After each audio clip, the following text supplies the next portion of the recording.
Hey guys, it's Joe with Pocketnow, and today we've got the Dolphin Browser HD. We've shown you this before, but they just released version 5.0 Beta 1. Let's go take a look.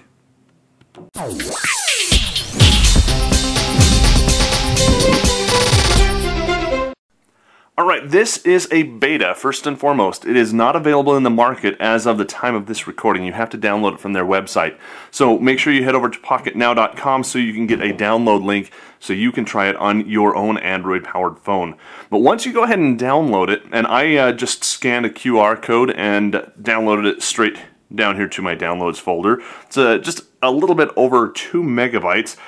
But I've installed it, I've played with it, and then I uninstalled it so I could show you the installation process because it's a little bit different than what you'd expect. It's a little bit different from what I remember in previous versions of Dolphin, so I thought it would be good just to go back to basis and show you what it looks like through the process. So as we do that, this is a T-Mobile G2 running CyanogenMod 7 Nightly, which is a Android 2.3.4 ROM. You can see all the permissions that this is going to be given. We'll go ahead and install it. I am connected over Wi-Fi, so speeds should not be significantly degraded by the network connection. Go ahead and open it. It installs very fast. At this point, you're given a big long line, or big long end user license agreement, which isn't all that cool, but okay. It's basically saying that you agree to share analytic data. You agree that the terms can be changed anytime without having notified you. Yeah, go ahead and read this stuff, but it's just kind of annoying that they have it in there. Most apps don't. We'll go ahead and accept that. Welcome to Dolphin HD. It runs us through a short setup wizard. Now, this is something that Brandon showed you in a recent video. It's about plugin support. If you want to make your device faster, turn off plugin support or set it to on demand. So when you're loading a web page up that has 10 or 12 flash objects on it, instead of loading all those and taking all the time for that, it's just going to put placeholders in there. And if you want to load one of those, you tap on it and it will then go out, grab that resource and load it into the screen. So really speeds up your browsing experience if you're not using those flash components. And most of the time we don't. I mean, you think about what is flash? It's games, it's ads primarily, and that's about it. So if you don't want to see those flash ads, no problem. Just keep it on demand or never. And if you want to see the videos, then just go ahead and keep it on demand so that when you want to see that, you can tap and it will load. So very easy. I'm going to set it to the default here. Gesture settings. This is one of the cool things about Dolphin, and that's you can use on-screen gestures to write what you want just with a simple finger stroke, if you will. We can either hide it, set it to the bottom left or the bottom right. It defaults to the bottom left, so it'll be right down here. We'll accept that and go next. Data storage. This is something that I disagree with, the default setting. It defaults to caching to phone. I like to cache to SD card. That's probably because I have a fast SD card. If your SD card is slow, it doesn't have a class on it or class 2, you may want to cache it to phone. But my internal storage is very precious to me, so I move it over to the SD card. Next, the volume button. This is something that is really cool with this browser, and it takes me back to my Windows Mobile days. The volume button right over here is a rocker, so I've got up and down. Well, once I am inside the Dolphin Browser can remap that volume button, so it can either use the default action, which would either be volume up or down or media volume up or down, scroll up and down the page, or even switch tabs. Well, this scroll up and down the page I happen to like quite a bit because that was the old behavior of that volume rocker over on Windows Mobile. Not Windows Phone, Windows Mobile. We're talking way long ago. So I'll go ahead and set it to that and we'll go next. User agent. This is what you want this browser to tell other the websites basically that you visit. Do you want this to be the Android browser, which is the default, a desktop browser, iPhone, iPad, or custom? Now you can set a custom one, so if you want this to look like Internet Explorer 6, you can, and then those websites will respond back accordingly. Not every website has user agent sniffing or user agent handling, but some of them do, and for those that do, it might look better in one or the other. For example, they may have just said, well, I want to make my website look good on the iPhone, and forgot that, oh, you know what, there's Androids out there too. So this is a way that you can go over and change that on a browser-wide basis rather than a site-by-site basis. So we'll leave it at Android. Go to Next. Some other settings that we have, we can either show the pinch to zoom button or add shortcuts to the home screen. We'll go ahead and do both. And if you're going to add shortcuts to the home screen, you're going to need to have some room on your home screen. It will try and find room on any one of your home screens, but it will throw an error if it can't find any. So let's go ahead and choose Next. Alright, keep updated with us. They want your email address, and yes, you do have to fill it out. It is a beta, that's one of the requirements. So we'll go ahead and do that. So I am Joe at, see if I can type good on screen, and I'm at kind of an odd angle, so looking at what I'm typing and actually typing is a little bit different. And it did an autocorrect for me there. So Joe at joelevi.com, we will finish. And then we're presented with the Dolphin Browser. Down here in the corner you can see kind of a shadowed version of a finger. That is your gesture button. When you tap on that, it comes up and it shows you how to do a gesture. You can go back or you can go into the gesture settings. So here are the settings that are pre-built in. Adding a bookmark, back, forward. Go to bottom, go to top, Facebook.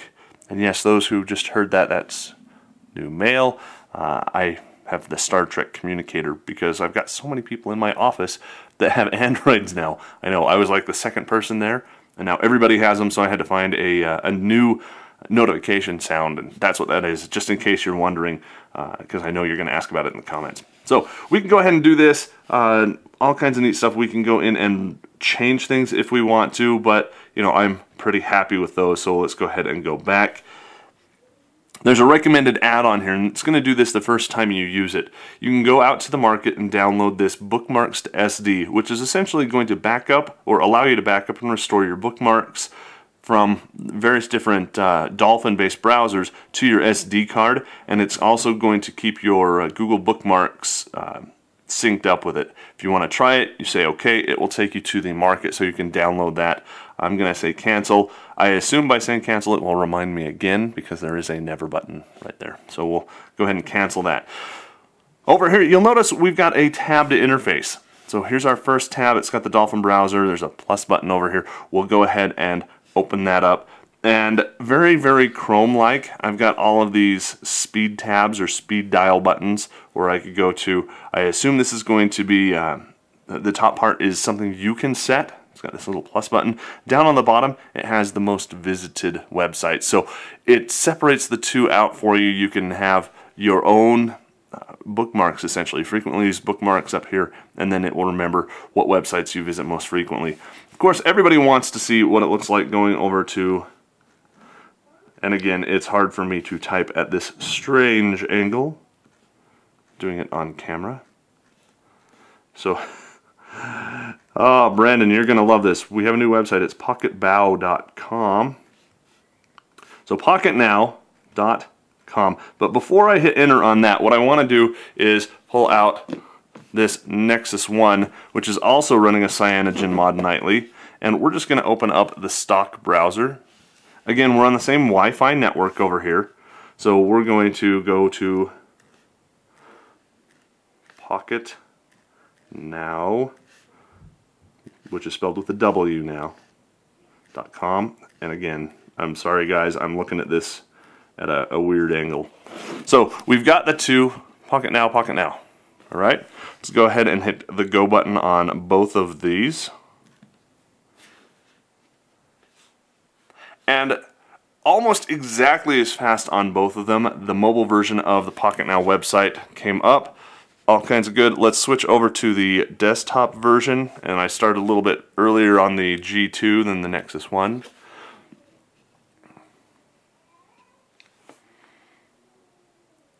You can see the speed over here on the Dolphin Browser is a little bit quicker than over on the Nexus 1, at least in initial load and initial functionality.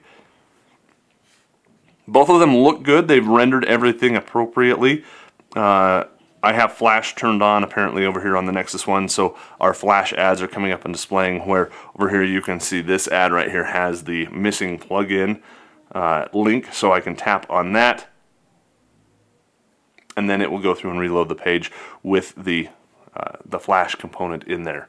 So, kind of interesting. One thing to note is it did that not only for that Flash piece, but that Flash piece as well. So it looks like it's a page-wide Flash turn-on, not just an individual component. So, kind of neat. Let's see if we can go to another website. And I'm going to be a little bit self-serving here, and we're going to head out to joelevi.com.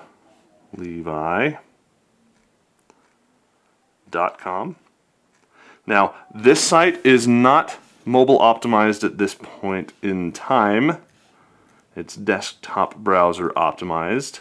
Mobile is coming eventually whenever I get time for it.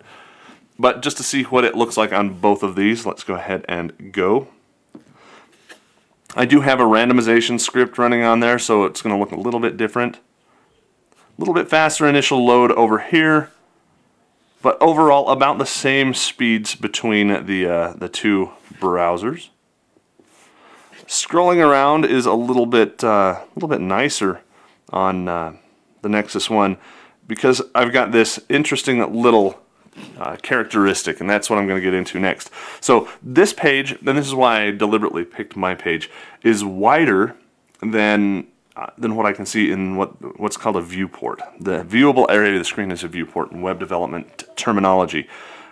I have to scroll back and forth to be able to see it, but the Dolphin Browser has a feature where you can scroll over to the side and get your bookmarks bar, which is cool, and scroll over to the other side and get your plugins and other stuff over there. So you've got this other functionality built in that kind of can get in the way if you go too far over in being able to navigate around a too wide screen. So it's a feature that's there and it's neat and I like it, but it's also a feature that can get in the way. So it's going to take a little bit of getting used to for you to realize what's going on and whatnot. Another thing I like about this, in addition to the visual tabs that it's got across the top and being able to add a new tab quickly and easily, is this RSS button. I can easily tap on that and it takes me to my RSS handler, which in this case is Google Reader, so it wants me to sign in there. And let's see if we can do a gesture and go back. That one didn't work too well for us, did it? Oh, that's because it opened in a new tab. Okay, so let's go ahead and close the tab. That's something I didn't notice, is it opened in another tab. I only had the two. It didn't give me a good indication that I had more stuff over on the side, so be aware of that. But it does give you RSS, which the default browser, coming back over here, does not have. Some of the HTC Sense browsers do have that RSS handling, which I really, really like. I'm a big RSS advocate. But overall, speed is really good. Compatibility with sites is really good. Being able to play plugins, especially Flash, also good. You do have to have the Flash app or the Flash plugin installed to be able to do that. But for a beta, there are some kinks, there are some hang-ups.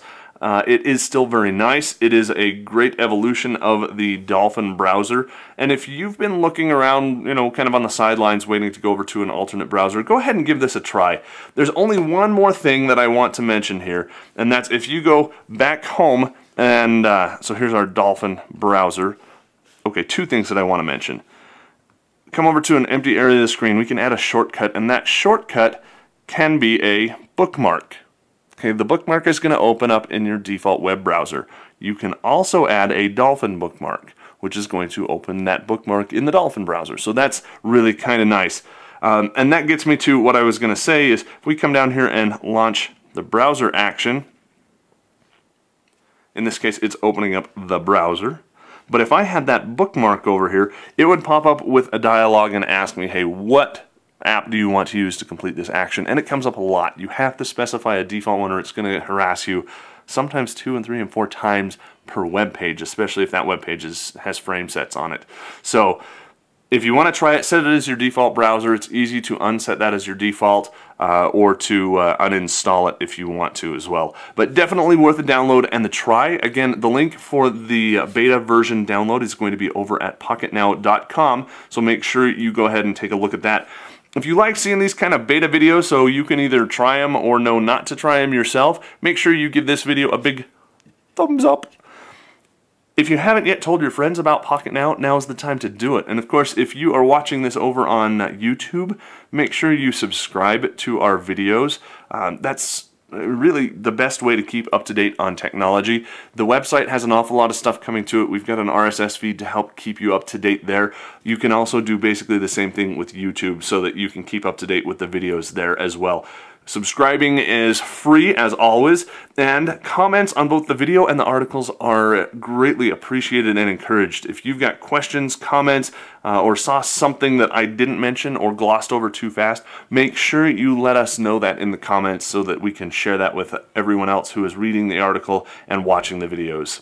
So for Pocketnow and Pocketnow Videos, I'm Joe Levi.